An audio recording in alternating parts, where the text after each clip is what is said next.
PS Deshmukh English medium school and junior कॉलेजमध्ये वार्षिक बक्षीस वितरण व स्नेहसंमेलन उत्साहात संपन्न।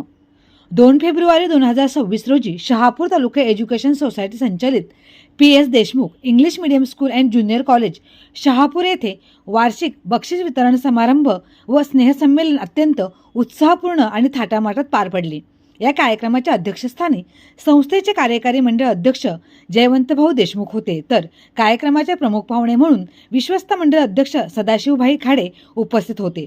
यावेळी संस्थेच्या कार्यकारी मंडळाच्या सचिव व शालेय समितीच्या अध्यक्षा विद्याताई वेखंडे, विश्वस्त मंडळाचे सभासद दीपकजी बजाज, गवी खाडे विद्यालयाचे मुख्याध्यापक ज्ञानेश्वर तलपाडे, BEd कॉलेजचे प्राचार्य मगर सर, किसान हायस्कूल नडगावच्या मुख्याध्यापिका मोरे मॅडम, प्रकल्प विद्यालय चोंडेचे मुख्याध्यापक गोसावी सर, प्रायमरी विद्यामंदिरचे मुख्याध्यापक हरड सर, DEd कॉलेजच्या प्राचार्या इसामे मॅडम, पालक शिक्षक संघाचे उपाध्यक्ष दिनेश पाचघरे, उपसचिव देहरकर ताई तसेच विविध शाळांचे सन्माननीय सुपरवायझर, शिक्षक, पालक व विद्यार्थी मोठ्या संख्येने यावेळी उपस्थित होते।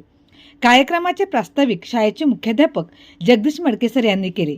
त्यांनी शाळेच्या शैक्षणिक, सहशैक्षणिक व भौतिक प्रगतीचा आलेख सविस्तरपणे मांडला। विद्याताई वेखंडे यांनी संस्थेच्या व शाळेच्या उन्नतीविषयी मनोगत व्यक्त करत शाळेच्या सातत्यपूर्ण प्रगतीबद्दल व समाजातील वाढत्या विश्वासाबद्दल समाधान व्यक्त केले। प्रमुख पाहुण्यांनीही विद्यार्थ्यांना मार्गदर्शन करत उज्ज्वल भविष्यासाठी विद्यार्थ्यांना शुभेच्छा दिल्या। कार्यक्रमादरम्यान गुणवंत विद्यार्थ्यांचा सत्कार करण्यात आला, तसेच शाळेच्या विविध उपक्रमांवर आधारित PPT सादरीकरण सादर करण्यात आले। विद्यार्थ्यांचे सामूहिक नृत्य सादरीकरण हे कार्यक्रमाचे विशेष आकर्षण ठरले। त्यांच्या मनमोहक सादरीकरणाला उपस्थितांकडून भरभरून दाद मिळाली। नृत्य दिग्दर्शक अविनाश जाधव व त्यांच्या टीमने विद्यार्थ्यांना मार्गदर्शन करत सुंदररित्या सांस्कृतिक कार्यक्रमाचे सादरीकरण केले। कार्यक्रमाचे सूत्रसंचालन शेट्टी मॅडम, प्रदीप मडके व विनोद सातपुते यांनी प्रभावीपणे केले, तर आभार प्रदर्शन दिवेकर यांनी केले। शाळेच्या सर्व शिक्षकवृंद व कर्मचाऱ्यांच्या अथक परिश्रमातून कार्यक्रम यशस्वीरित्या पार पडला। राष्ट्रगीताने कार्यक्रमाची सांगता करण्यात आली।